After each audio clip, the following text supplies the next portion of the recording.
ವಾದ ಬಳಿಕ ಉಪಾಧಿ ಇಲ್ಲ, ಪ್ರಾಣಲಿಂಗವಾದ ಬಳಿಕ ಪ್ರಣಯವಿಲ್ಲ ಕಾಣ ಸ್ವತಂತ್ರ ಸಿದ್ಧಲಿಂಗ ಪ್ರಭುವೆ.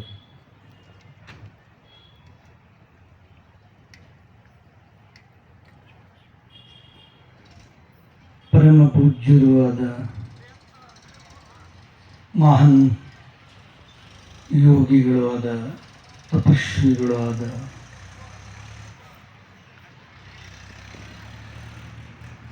ಗವಿಸಿದ್ದೇಶ್ವರರ ಕರ್ತೃಗದ್ದಿಗೆ ಅನಂತ ಕೋಟಿ ಪ್ರಣಾಮಗಳನ್ನು ಸಮರ್ಪಿಸುತ್ತ, ತತ್ಸ್ವರೂಪಿಗಳೇ ಆದ ಸರಳರು ಆದ ಸಾಮಾಜಿಕ, ಧಾರ್ಮಿಕ, ಸಾಹಿತ್ಯಿಕ, ಸಾಂಸ್ಕೃತಿಕ, ಆಧ್ಯಾತ್ಮಿಕ ಕ್ಷೇತ್ರದಲ್ಲಿ ಒಂದು ವಿನೂತನವಾದ ಕ್ರಾಂತಿಗೆ ಮುನ್ನುಡಿಯನ್ನು ಬರೆದಂತಹ ಪರಮ ಪೂಜ್ಯರುವಾದ ಅಭಿನವ ಗವಿಸಿದ್ಧಲಿಂಗೇಶ್ವರ ಮಹಾ ಶಿವಯೋಗಿಗಳ ಶ್ರೀಚರಣಗಳಿಗೆ ಅನಂತ ಅನಂತ ಪ್ರಣಾಮಗಳನ್ನು ಸಮರ್ಪಿಸುತ್ತ, ಜಾತ್ರಾ ಮಹೋತ್ಸವದ ಅಂಗವಾಗಿ ಹಮ್ಮಿಕೊಂಡಂಥ ಈ ಅಂತರ್ಯಾತ್ರೆಯ 2ನೆಯ ದಿನದ ಈ ಅನುಭವ ಮಂಟಪದ ಪರಮ ಸಾನ್ನಿಧ್ಯವನ್ನು ವಹಿಸಿಕೊಂಡಿರ್ತಕ್ಕಂಥ ವೇದಾಂತ ಕೇಸರಿ ಶ್ರುತಗೀಯ ಬ್ರಹ್ಮನಿಷ್ಠರು, ಮಹಾನ್ ಅನುಭಾವಿಗಳು ಆದಂತಹ ಇನ್ನಾತ್ಮ ಕಲ್ಯಾಣ ಕರ್ತೃಗಳಾದಂತಹ ಶ್ರುತಗೀಯ ಬ್ರಹ್ಮನಿಷ್ಠ ಸದ್ಗುರು ಶ್ರೀ ಕೃಷ್ಣಾನಂದ ಶಾಸ್ತ್ರಿಗಳ ಶ್ರೀಚರಣಗಳಿಗೆ ಅನಂತ ಕೋಟಿ ಪ್ರಣಾಮಗಳನ್ನು ಸಮರ್ಪಿಸುತ್ತಾ, ಈ ಕಾರ್ಯಕ್ರಮದ ಅಧ್ಯಕ್ಷತೆಯನ್ನು ವಹಿಸಿಕೊಂಡಿರ್ತಕ್ಕಂಥ ಪರಮ ಪೂಜ್ಯರು ಆದ ಸರಳ ಸೌಜನ್ಯ ಮೂರ್ತಿಗಳಾದ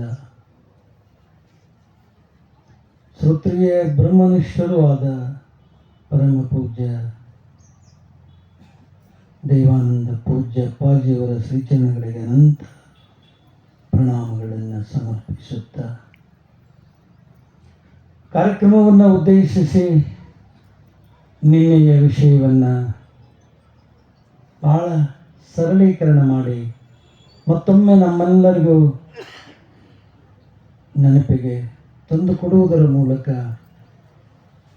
ತಮ್ಮ ಪ್ರಾಸ್ತಾವಿಕ ನುಡಿಸೇವೆಯನ್ನು ಸಲ್ಲಿಸಿದ ಎನ್ನ ಅಧ್ಯಾತ್ಮ ಬಂಧುಗಳಾದ ಶರಣ ಶ್ರೀ ಗವಿಸಿದ್ದಪ್ಪ ಅಪ್ಪಾಜಿಯವರು ಕಾನಹಳ್ಳಿ ಪೂಜ್ಯರು ಶರಣೆಂದು, ಇಂತಹ ಪುಣ್ಯಮಯ, ಆನಂದಮಯ, ಯೋಗಮಯ, ಜ್ಞಾನಮಯ, ಅಮೃತಂಗಮಯ ಕಾರ್ಯಕ್ರಮದಲ್ಲಿ ಭಾಗವಹಿಸಿದಂಥ ಎಲ್ಲ ಪುಣ್ಯಾತ್ಮರ ಶರಣಗಳಿಗೆ ಅನಂತ ಅನಂತ ಪ್ರಣಾಮಗಳನ್ನು ಸಮರ್ಪಿಸುತ್ತ, ಶರಣ ಬಂಧುಗಳೇ, ಇಂದಿನ ಅನ್ವೇಷಣಾ ಕಾರ್ಯಕ್ರಮದಲ್ಲಿ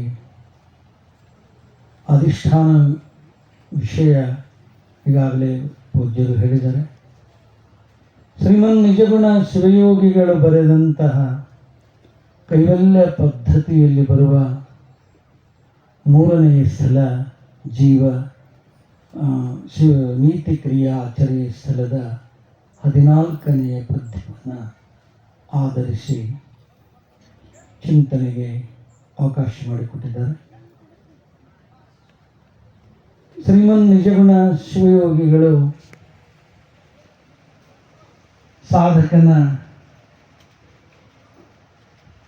ಅಂತರಂಗದಲ್ಲಿ ಹುಟ್ಟಬಹುದಾದ ಬಹುಮುಖ್ಯವಾದ ಪ್ರಶ್ನೆಗಳನ್ನು ಹೇಳುತ್ತಾ ತಾವೇ ಅದಕ್ಕೆ ಒಂದು ಉತ್ತರವನ್ನು ಹೇಳ್ತಾರೆ.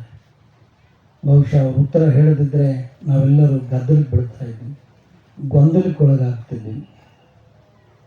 ಅವರೇ ಹೇಳ್ತಾರೆ ಆರಂಭದಲ್ಲಿ, ಸಂಗಮವಾಗಿ ಜೋಡಿಸಿ ಪೇಳಿದುತ್ತರದ ಇಂಗಿತವನರಿತು ನಡೆವನು ಬಲ್ಲವನು. ಒಂದು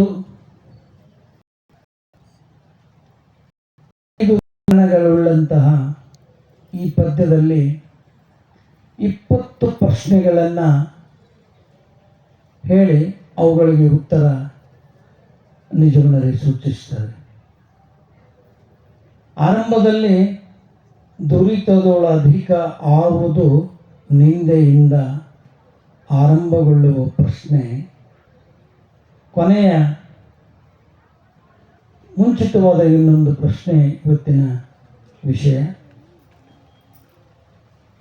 ಹಿತ ಆವುದು ಇಹ ಪ್ರಶ್ನೆ ಮಾಡಿ ಅವರು ಹೇಳ್ತಾರೆ ಸದುಗತಿ ಆವುದನ್ನೇ ಶಂಭುಲಿಂಗವಾಗಿರುವುದು ಅಂತ ಹೇಳಿ ಈ ಪದ್ಯವನ್ನು ಮಂಗಲಗೊಳಿಸ್ತಾರೆ. ವಿಷಯ ಇವತ್ತೇನು ಅಂದರೆ ಹಿತ ಆವುದು ಎಲ್ಲಿ ಇಹ ಪರದೊಳಂತ. ಇಹದಲ್ಲಿ ನಮಗೆ ಸುಖ ಆಗಬೇಕು, ಪರದಲ್ಲೂ ನಮಗೆ ಸುಖ ಆಗಬೇಕು, ಮತ್ತು ಪರಾತ್ಪರಕ್ಕೂ ನಮಗೆ ಅದು ಒಂದು ಅನುಕೂಲ ಆಗಬೇಕು. ಇದೊಂದರಲ್ಲಿ ಎಲ್ಲವನ್ನು ಬೀಜ ರೂಪದಲ್ಲಿ ಈ ಪ್ರಶ್ನೆಯನ್ನು ಮಾಡಿ ಅವರೇ ಉತ್ತರ ಕೊಡ್ತಾರೆ, ಧರ್ಮರತಿ ಅಂತ. ಈ ಧರ್ಮದ ವಿಷಯದಲ್ಲಿ ಭಾಳಷ್ಟು ಚರ್ಚೆಗಳು, ಭಾಳಷ್ಟು ವಿಮರ್ಶೆಗಳು, ಭಾಳಷ್ಟು ವಾದಗಳು ನಾವು ಕಾಣುತ್ತೇವೆ. ಸಹಜವಾಗಿ ಧರ್ಮದ ಬಗ್ಗೆನೇ ನಾವು ಭಾಳಷ್ಟು ತಪ್ಪು ಗ್ರಹಿಕೆಗಳನ್ನು, ತಪ್ಪು ತಿಳುವಳಿಕೆಗಳನ್ನು ಮಾಡಿದ್ದು ಉಂಟು. ಈ ಧರ್ಮದ ವಿಚಾರವಾಗಿ ನಿಜಗುಣರ ಉಪದೇಶದ ಒಂದು ಅಭಿಪ್ರಾಯ ಏನಿರ್ಬೋದು ಅಂತ ಯೋಚನೆ ಮಾಡಿದಾಗ, ಧರ್ಮ ಅಂದರೆ ಪುಣ್ಯದ ಕೆಲಸ, ಪುಣ್ಯದ ಕಾರ್ಯ ಅಂತ. ಆ ಪುಣ್ಯದ ಕಾರ್ಯ ಇಹದಲ್ಲೂ ನಮಗೆ ಸುಖವನ್ನು ಕೊಡುತ್ತದೆ, ಪರದಲ್ಲೂ ನಮಗೆ ಸುಖವನ್ನು ಕೊಡುತ್ತದೆ, ಮತ್ತು ಇಹ ಪರವನ್ನು ಮೀರಿದ ಪರಾತ್ಪರವಾದ ಸಾಧನೆಗೆ ಒಂದು ಭೂಮಿಕೆಯನ್ನು ಸಿದ್ಧಗೊಳಿಸ್ತದೆ. ಯಾವುದು ಅಂದರೆ ಪುಣ್ಯ ಕರ್ಮಗಳು. ಬಹುಶಃ ನಾವು ಇಲ್ಲಿ ಪುಣ್ಯ ಕರ್ಮಗಳು ಅಂತ ಕರೆದು ಭಾಳ ಸೂಕ್ತ ಅಂತ ನನ್ನ ಅಭಿಪ್ರಾಯ ಇದೆ. ಅದಕ್ಕೆ ವಿಸ್ತಾರವಾಗಿ ಪೂಜ್ಯ ಅಪ್ಪಾಜಿಯವರು ಹೇಳ್ತಾರೆ. ಧರ್ಮರತಿ ಅಂದರೆ ಪುಣ್ಯದ ಕರ್ಮಗಳನ್ನು ಮಾಡು, ಪುಣ್ಯವನ್ನೇ ಮಾಡು ಅಂತ ಇಂದ ನಿಜಗುಣರು ಹೇಳಿದರು. ದುರಿತ ಕರ್ಮವನ್ನುಲ್ಲದಿರು ಪುಣ್ಯವನ್ನೇ ಮಾಡು ಅಂತ ಆರಂಭದಲ್ಲಿ ಹೇಳ್ಯಾರ. ಹಾಗಾದರೆ ಈ ಪುಣ್ಯ ಪಾಪಗಳ ವಿಷಯದಲ್ಲೇ ನಮಗೆ ಭಾಳ ಗೊಂದಲ ಅದು. ಯಾವುದು ಪುಣ್ಯ ಕರ್ಮ, ಹಾಗಾದರೆ ಯಾವುದು ಪಾಪ ಕರ್ಮ, ಯೋಚನೆ ಮಾಡಬೇಕಲ್ಲ. ಇದು ಸ್ಪಷ್ಟ ಆಗಲಾರದೆ ಎಷ್ಟೋ ಪುಣ್ಯದ ಕಾರ್ಯಗಳಂತ ತಿಳ್ಕೊಂಡು ನಾವು ಪಾಪಗಳನ್ನು ಪಡೀತೀವಿ. ಅದರಿಂದ ಇದು ವಿಷಯದಲ್ಲಿ ಬಹುದೊಡ್ಡ ಗೊಂದಲ. ಕೃಷ್ಣ ಪರಮಾತ್ಮ ಅರ್ಜುನನಿಗೆ ಹೇಳ್ತಾನೆ, ಕಿಂ ಕರ್ಮ ಕಿಂ ಅಕರ್ಮ ಕವಯೋ ಅತ್ರ ಮೋಹಿತಃ ತತ್ತೇ ಕರ್ಮ ಪ್ರವೀಕ್ಷಾಮಿ ಯತ್ ಜ್ಞಾತ್ವಾ ಮೋಕ್ಷ ಸ ಅಶುಭ. ಬಹಳ ಸುಂದರವಾದ ಮಾತನ್ನು ನಾನೇನು ಉಪದೇಶ ಮಾಡೋದಿಲ್ಲ. ಕೃಷ್ಣನ ಕುರಿತು ಕೃಷ್ಣ ಹೇಳ್ತಾನೆ ಅರ್ಜುನನ ಕುರಿತು, ನಾನು ನಿನಗೆ ಬೇರೆ ಏನು ಉಪದೇಶ ಮಾಡೋದಿಲ್ಲ, ಕರ್ಮದ ವಿಚಾರವಾಗಿ ನಾನು ನಿನಗೆ ಉಪದೇಶ ಮಾಡ್ತೀನಿ. ಅದನ್ನು ನೀನು ತಿಳ್ಕೊಂಡೆಂದರೆ ಸರ್ವ ಅಶುಭಗಳಿಂದ ನೀನು ಪಾರಾಗ್ತಿದ್ದಿ ಅಂತ. ಇಲ್ಲ ಅಂದರೆ ಯಾವುದನ್ನು ನಾವು ಶುಭ ಅಂತ ತಿಳ್ಕೊತೀವಿ ಅದು ಅಶುಭ ಆಗಿರುತ್ತದೆ, ಹೇಳಕ್ಕೆ ಬರೋದಿಲ್ಲ. ಈ ವಿಷಯದಲ್ಲಿ ಎಂತೆಂಥವು ಮಹಾ ತಪಸ್ವಿಗಳು, ಮಹಾಜ್ಞಾನಿಗಳು, ದೇವತೆಗಳು ಸಹಿತ ಈ ವಿಷಯದಲ್ಲಿ ಗೊಂದಲಕ್ಕೊಳಗಾಗ್ಯಾರ, ಮೋಹಿತರಾಗ್ಯಾರ, ತಪ್ಪು ಮಾಡ್ಯಾರ, ಪಾಪ ಮಾಡ್ಯಾರ. ನಾವು ನೋಡ್ತೀವಿ, ಇಂದ್ರನ ದೃಷ್ಟಾಂತ ತಗೊಂತೀವಿ, ಚಂದ್ರನ ದೃಷ್ಟಾಂತ ತಗೊಂತೀವಿ. ಅನಂತ ತಪಸ್ಸುಗಳು ಮಾಡಿದಂತಹ ಅನೇಕ ತಪಸ್ವಿಗಳನ್ನು ತಗೊಂತೀವಿ. ಇವರೆಲ್ಲ ಗೊತ್ತಿಲ್ಲೇನೋ ಗೊತ್ತಿದೆ ಅಂತ. ಅದೆಲ್ಲವನ್ನ ಇಲ್ಲಿ ಕರ್ಮದ ವಿಚಾರವಾಗಿ ಎಷ್ಟು ಗಹನ ಆದ. ಕರ್ಮಣೋ ಗಹನ ಗತಿ ಅಂತ ಕರ್ಮದ ವಿಚಾರವಾಗಿ ನಾನು ನಿನಗೆ ಉಪದೇಶ ಮಾಡ್ತೀನಿ. ಯಾವುದು ಕರ್ಮ, ಯಾವುದು ಅಕರ್ಮ, ಯಾವುದು ವಿಕರ್ಮ, ಇದನ್ನು ನೀನು ಅವಶ್ಯವಾಗಿ ತಿಳಿಬೇಕು ಅಂತ. ಇದನ್ನು ತಿಳಿಲಿಲ್ಲ ಅಂದರೆ ಮಾಡಕ್ಕೆ ಬರೋದಿಲ್ಲ. ಯಾಕಂದರೆ ಕರ್ಮದಿಂದಲೇ ನಿನ್ನ ಜನ, ಕರ್ಮದಿಂದಲೇ ನಿನ್ನ ಧಾರ, ಕರ್ಮದಿಂದ ನಿನ್ನ ಕರ್ಮದಿಂದಲೇ ಮಹಾಜನ. ಕರ್ಮ ಎಷ್ಟು ವ್ಯಾಪ್ತವಾಗಿದೆ ಅಂದರೆ ಮನುಷ್ಯ ಕರ್ಮ ವ್ಯಾಪ್ತ, ಕರ್ಮ ವ್ಯಸ್ತ. ಅದರಿಂದ ತಪ್ಪಿಸಿಕೊಳ್ಳಕ್ಕೆ ಸಾಧ್ಯನೇ ಇಲ್ಲ, ಯಾರೂ ಸಾಧ್ಯ ಇಲ್ಲ.